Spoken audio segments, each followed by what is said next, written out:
Hey everyone, James here with Coffee and Comics, and I want to personally thank you for stopping in and checking out the channel. About a week ago, we visited some family up north about 5 hours away. They live in a small town called Poteau, Oklahoma, and that is spelled Poteau, but pronounced Poteau. Not a very big town, but that's where we have some family, so that's where we went to spend the weekend. During that stay, we visited the only comic book shop that I know that they have in town. It's in the old downtown area, and it's really not a comic book shop per se. It's kind of a split business between a collectible shop, and in the back half they have a t-shirt printing business of some sort where they do t-shirts and license plates and hats and whatever it is that they do back there. But on the front half, when you walk in the building, they have collectibles. They have some toys, action figures, Hot Wheels, and of course comic books. Not a great big deal, but they do have some. That's what we went there for, to kill a little bit of time, see if we could find anything, of which we did, and I'll show you that at the end of the video. So without further ado, if you got your coffee ready or whatever your preferred beverage is, let's get to it.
Okay, so that was the shop. Not a bad little place. Had a few comic books here and there. Some from the 90s, Copper Age, a little bit from the modern age, but they did have quite a good selection previous to that. Even going back to some Silver Age. And they had quite a good selection of Gold Key comics. Now, I don't know a whole lot about Gold Key. I just know that most Gold Key comics are all old because they don't exist anymore. But they had a good selection there. So I did pick up quite a few comic books, and they're not in great shape by any means, so most of these are reader copies and or filler copies for my collection. But hey, when you're only paying about $2 or $3 a piece, I'm going to pick up a few to add to the collection. So first up, we have quite a few filler Deadpool comics. We have Deadpool 14 from Civil War number 2.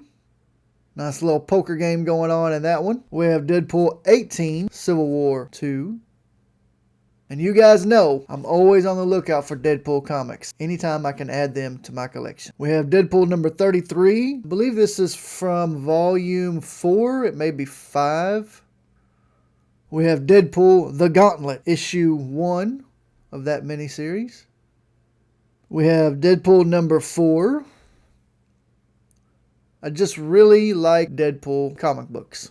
Right there, that's pretty nice. Looks like he's just knocking the crap out of old Abraham Lincoln, giving him the old 1-2. And surprisingly, I guess because he did that to Abraham Lincoln here in Deadpool number 6, the presidents get their payback because George Washington is certainly not having that for what he did to Abraham Lincoln. Next we have Deadpool number 16, The Good, the Bad, and the Ugly. This is part 2 of the miniseries, part 2 of 5. I think that's a pretty nice looking cover. Next, I really like this cover. I don't know some of the language on it because it is in a different language, but it is The Good, the Bad, and the Ugly part 4 of 5, that same miniseries of Deadpool, issue number 18. But I thought this was a pretty nice looking little cover. Next I have Deadpool number 28 with a huge looking alien being about to attack on a very romantic moment.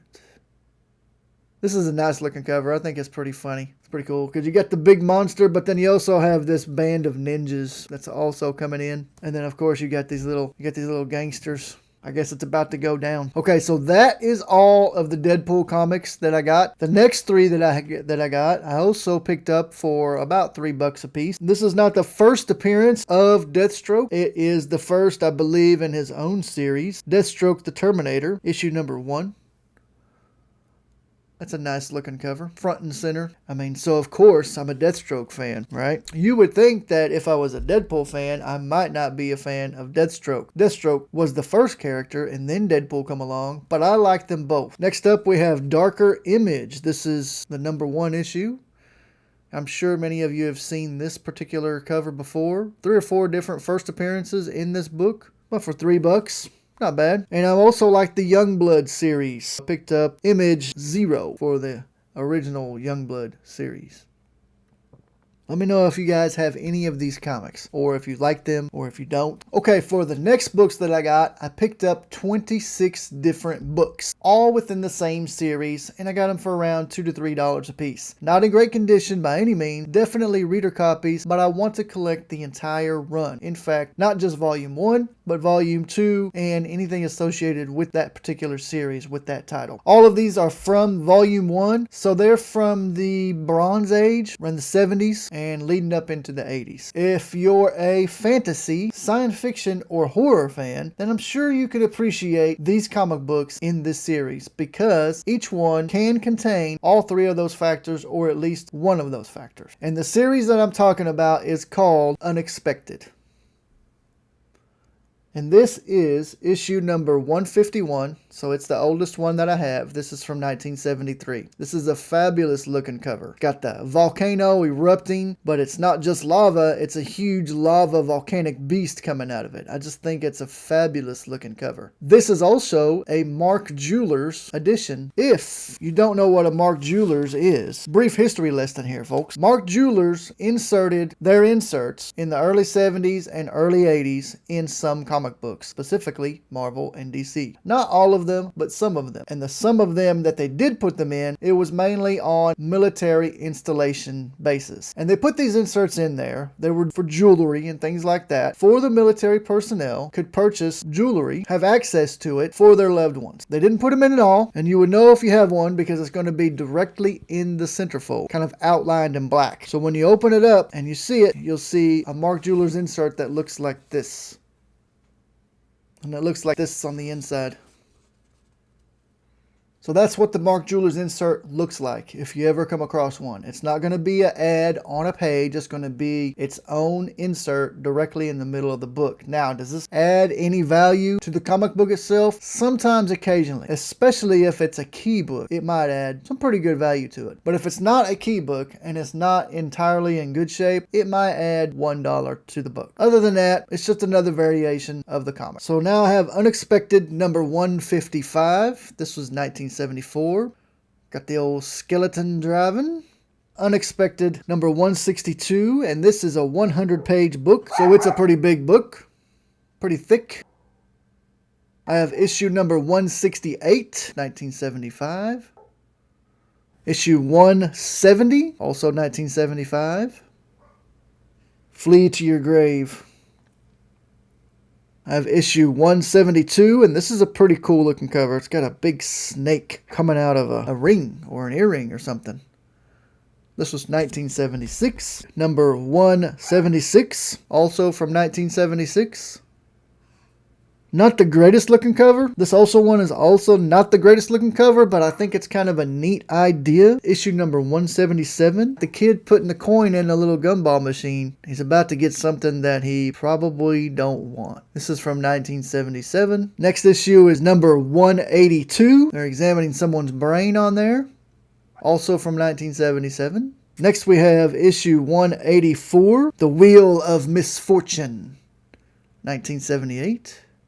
This next one is kind of a cool cover. It's a boxing match, issue number 188. I just think this is kind of a neat looking cover. We're about to have a boxing match with a skeleton. 1978.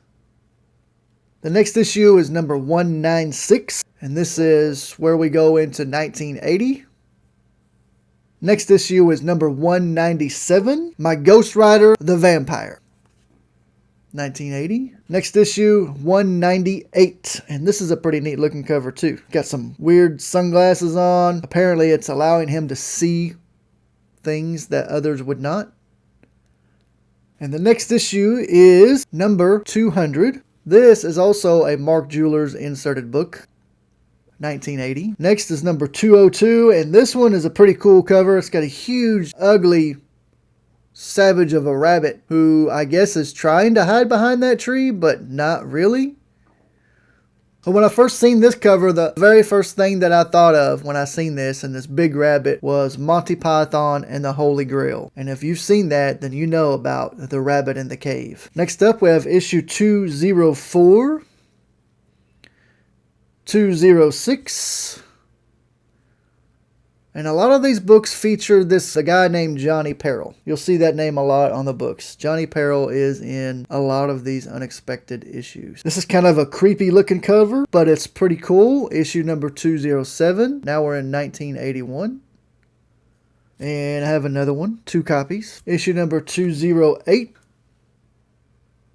This next one is kind of neat. It's got a big gorilla he's about to attack, called Vampire of the Apes, 210. Check that out. I don't think I'd like to have a big vampire ape trying to chase me down. No. Issue number 211. This is Mummy and the Iron Mask. Another one. 2 copies of that. Next, 213. Got a werewolf on the front, looks like. 1981. It's a nice looking cover. Got the yellow moon in the back. And lastly is also a very nice looking issue. Another boxing match, of course. And it's 214. And I don't think I would want to box against this guy. Or not a guy? Let me know what you think about this cover. This may be one of the favorite ones out of the bunch, besides that first issue with the lava. So there you have it. Those are the unexpected issues that I got. Let me know what you think about those in the comments below. I think they're pretty neat. Probably have some interesting stories to tell. And I will say that series kind of went through a title change. Maybe you know, maybe you don't. I think around 104 is when it stopped being called Tales of the Unexpected. I believe in 105 is when it switched from Tales of the Unexpected to The Unexpected. They shortened up the title there and continued on the series. Now, I will also say that there is no major or minor key in this entire series. And I believe there's around 282 issues. So that's a pretty good long run to not have no keys of any sort. Just good stories and fun times. But if you're also a fan of that, and you're also a fan of the Spectre, which I know Mike over at Lunch Money Comics is, and I'll be sure to include him in on this, the Volume 2 series of The Unexpected actually went back to using the original title, Tales of the Unexpected. And that series came out around 2006 or 2007, and it was a very short series, mainly focused on the Spectre. So check it out if you've never seen it before. Now, I say that in particular because when I checked it out, there was one book that caught my attention right off the bat, which makes me want to get that series too. And that issue is number 6, which I'll include an image of it to show you what it looks like right up there. And it's a really cool looking cover because it has the Phantom Stranger on it as well. So how cool is that? You have Tales of the Unexpected Volume 2 with the Spectre and the Phantom Stranger on the cover. Pretty neat. So be sure to check that out. Okay, so that's all we got from the comic book shop there in the little town of Poteau, Oklahoma. We did make a little side trip to a Dollar Tree. In the Dollar Tree, I picked up a hardcover book for the amazing price of $1.25. And that book is Civil War hardcover. This hardcover collects Civil War issues number 1 through 7, Marvel Spotlight Civil War, and Daily Bugle Civil War Special Edition. So I just thought I'd mention that to let you know that this book is available at Dollar Tree stores for about $1.25. And for a hardcover book, that's a pretty good deal. So be on the lookout for it if that's something that you want. Okay, so that's it. That's what we found at this little comic book shop in Poteau, Oklahoma. Let me know in the comments what you think about the comics that I picked up. I'll have the info for the comic shop down in the description, so if you want to check it out, you certainly can. And before we end the video, if you want to support the channel, consider subscribing, liking, sharing, and commenting on any of the videos that you've seen. I would certainly appreciate it, and I thank you all for being a part of the community. So until the next video, enjoy your coffee, enjoy your comics, and enjoy your day.